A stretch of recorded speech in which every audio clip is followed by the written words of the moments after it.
It is election day, and in New York, the city's economy relies on the ultra-wealthy. So the big question is, will they stay no matter who is the mayor? That is the question of the morning. Robert Frank joins us now with that story. Robert. Andrew, great to see you. Well, as you just mentioned, the top 1% of New Yorkers pay 40% of all income taxes. Mamdani wants to tax those making $1 million or more an extra 2%. That would bring the combined New York City and state top tax rate to 16.8%. You combine it with federal, it would be 53.8%. Now, the New York mayor, of course, he does not have the power to raise taxes.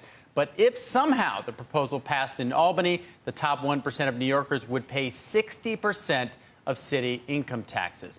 The New York economy, though, depends more than ever on these very wealthy taxpayers. Luxury real estate sales, so the top 5% of the market, they jumped 14% in the third quarter. That compares to a decline nationwide.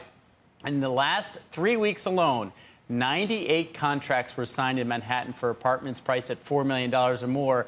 That's up 20% from last year. So far, we have not seen any Mamdani effect in the high-end real estate market. But New York millionaire and billionaire populations, they also continue to hit new records. There were 34,000 New Yorkers making $1 million or more in 2022. That's the latest period. And over 2,000 making more than $10 million. New York is home to 152 billionaires, of course, more than any city of the world.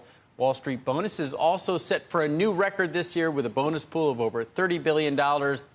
Some bonuses expected to increase by as much as 30%. And we heard Secretary Besson talk about Texas. I was interested to find that Texas now has more finance jobs than New York City. Really? And that's for the first time ever. Right. Of the 220,000 financial jobs created in the past 5 years, only 19,000 came to New York. The rest were Florida, Texas, North Carolina, and Georgia. So underneath, we have a vision of image of prosperity in New York right now. The economy is booming. Markets are driving up a lot of these values. But underneath the surface, Wall Street has been trickling out of New York, and he's right about that for a long time. Robert, what was so interesting, though, about the stat you mentioned from Texas is they combine, and I thought this was interesting. I wonder whether if we separated it would be different. They combine financial services with the insurance industry. Yeah. Now, the insurance industry is, to some extent, a financial services business, I guess. But it is interesting when you look at that, when you look at those stats, they do say financial services and insurance. I don't know where, if insurance unto itself was always stationed in New York City or not.